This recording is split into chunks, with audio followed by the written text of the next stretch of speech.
Okay, here comes the not so funny part.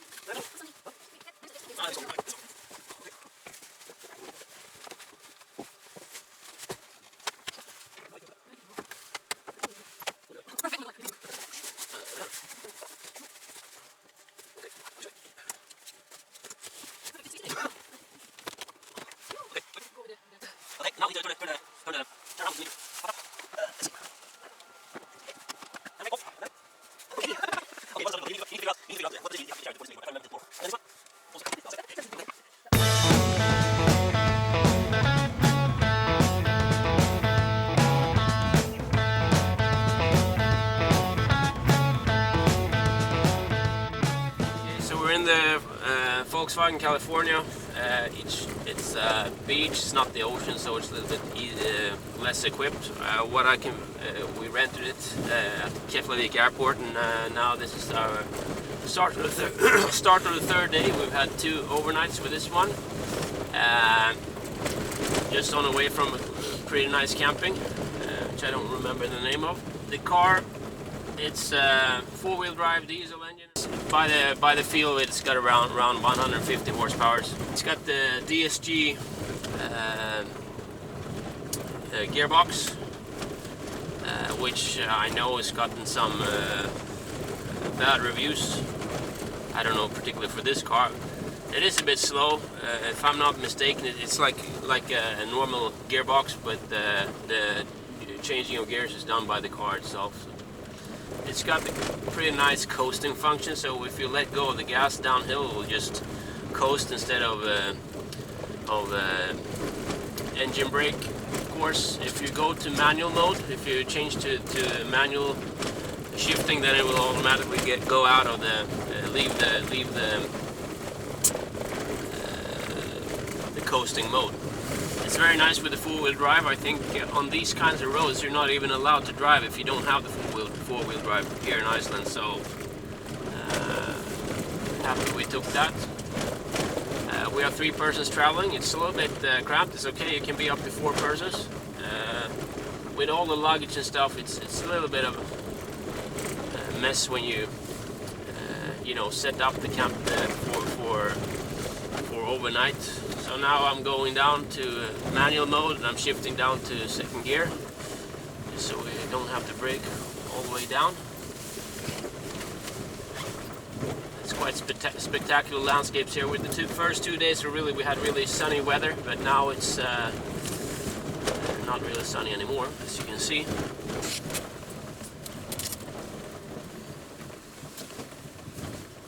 Driving on roads like this, I take it really carefully. Not that I couldn't drive any faster, it's just that I don't want to destroy the car. It's, you kind of get into relaxed driving mode.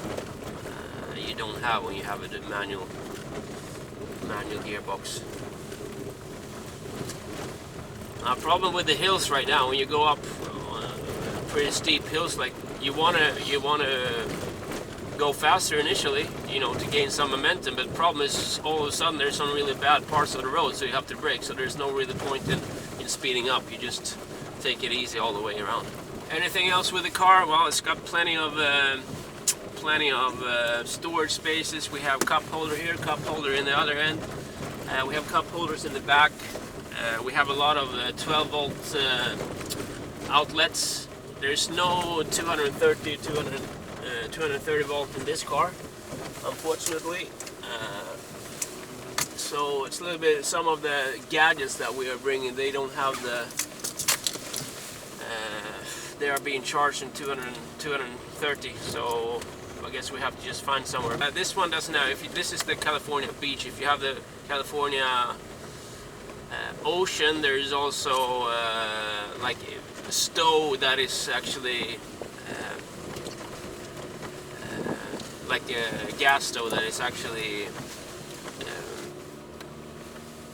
fixed in the interior of the car. This one has only a portable gas stove, which is the company renting us this car is install was quite bad. Actually, it takes a long time to heat anything up on it, but that's the way it is. The car itself, I'd actually planned to do a more thorough video of the car, but it's not. It's like a 2016 or 2017 year model, so and it's been quite heavily used, so I'm not really gonna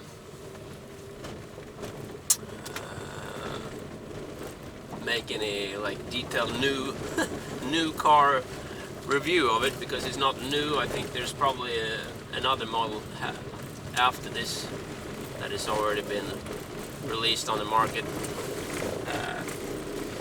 What to say, there's quite a lot of dents and stuff all around the car, broken windows, tires are quite a bad condition, but still working, so no problem. We've had an average fuel consumption of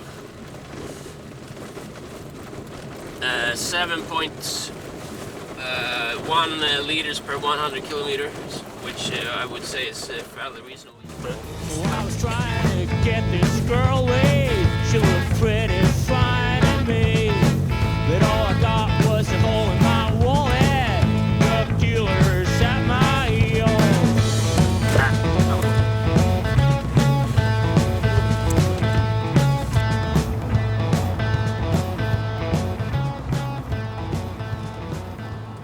Long day of sightseeing the southeastern part of Iceland. It is time. It is time for us to unwind. Skål! Prost!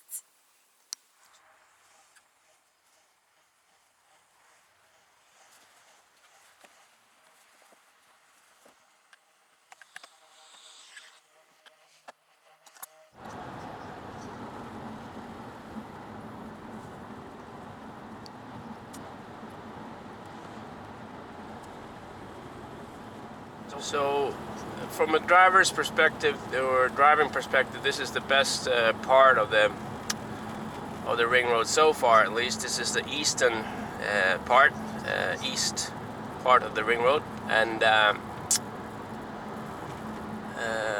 it's quite good because they have in general the speed is 90 kilometers an hour, which is pretty, you know, quite a nice speed for this road, and if there is like a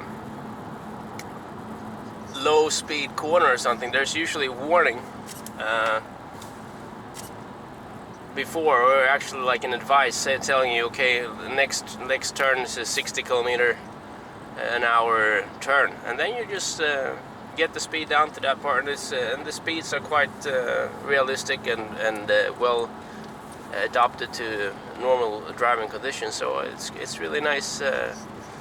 It's really nice driving here on the ring road. I mean, there are two kinds of roads here. The way I feel, here you have, for example, it's a 70 kilometers an hour sign. So that's like what I understand is like a suggested speed for the corner. So I just coast down to 70 kilometers an hour, and I just take it. So you'll be able to take that corner in 70 kilometers an hour without too much G-forces, so to speak.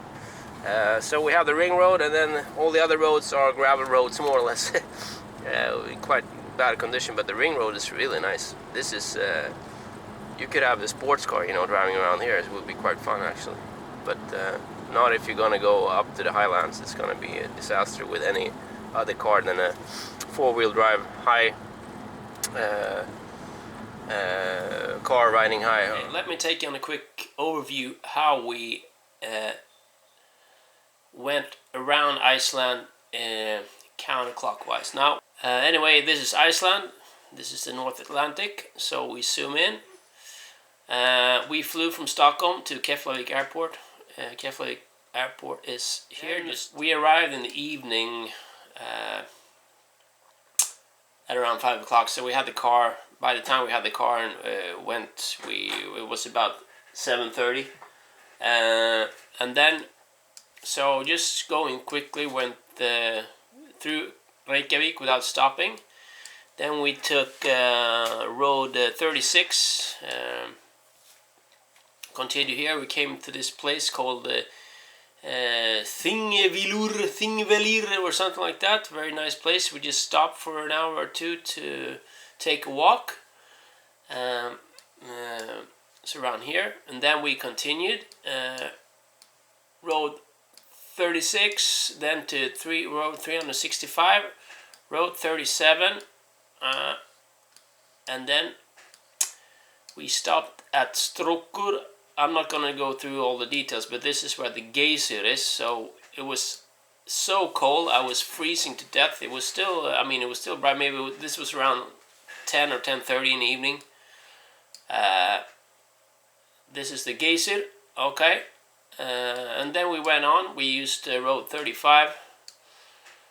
And then we went up to Gullfoss. This was a parking. We camped the first night on a parking lot. What I understand, you're not really allowed to do that, but we did that the first night. And then the next morning we took a walk here in Gullfoss, which is a waterfall. It's really nice. Really nice waterfall. Okay. Then day number 2. You zoom out quickly to show you where we are. Iceland. We're still in the western part of Iceland. Okay. We went down road 30, what I believe. Yeah, and then down to the ring road, road number 1. Okay. So we follow the ring road. If you want to see places that we visited during the trip, you can go into my wife's YouTube account. I will post the links in the video in the description below. There's a place called Vik here. Just east of Vik there is a small road, and that's the one that you see me driving. That you see us driving in the first part of the video. So we got to this campsite, Pakgil or Fakgil or something like this. Fakgil. I don't know how it's pronounced. Really nice camping. All the campings actually we stopped at in Iceland or on Iceland. I don't know how to say it. Were great. Okay. Then day number 3, we continued on the ring road, road number 1. This is the southeastern part of Iceland, and then we we followed the ring road all the way, and then we just went down road 99 to Höfn, where we camped for the night at Höfn camping. Okay, and then went back up the next day, up, follow the ring road, up, then you come to a place called Egilsstadir, and then you take a detour from the road. We took a detour from the ring road to Seydisfjordur. Also stayed at the good camping here. It's a really nice little place, this Seydisfjordur. We just follow the ring road. We stopped at a place called Mývatn, where they have these natural baths, similar to the Blue Lagoon that they have close to Reykjavik. Now we're coming to Akureyri. That is the second biggest town on Iceland. There's a tunnel here. This is the only place where you actually have to pay any toll or anything to go. You have to pay a toll. I don't remember. I think that you have to find a website and then pay the fee somehow. And then we stayed at the camping in Akureyri, Hamrar camping. We continued on the ring road just a little bit, and then we actually made a detour. We went up on this peninsula on the road 82. Up and then continuing on the road 76 to a place called Seydisfjordur. Very nice. Then continue down on road 76. So you can see we're now in the northern part of Iceland. Down to the ring road for another while, and then we made another detour here on this small peninsula.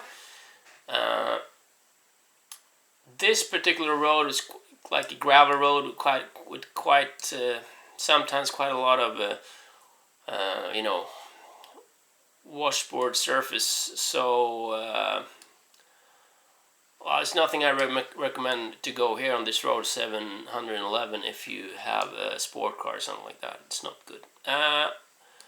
Here there's this natural formation, Vitserkur. It looks like a hippopotamus, but it's not. It's Rauk. I don't know what it's called in English. Never mind. It was really nice. We stopped there. Then here on this side, this was actually the highlight of the trip for me. It was really sunny weather. We stopped at this Egilsstadir, where there's supposedly going to be seals. And actually, we went out here. First we didn't see any, and then we found them, and it was really nice. They were like, it was really a happy moment, you know. Sun going down,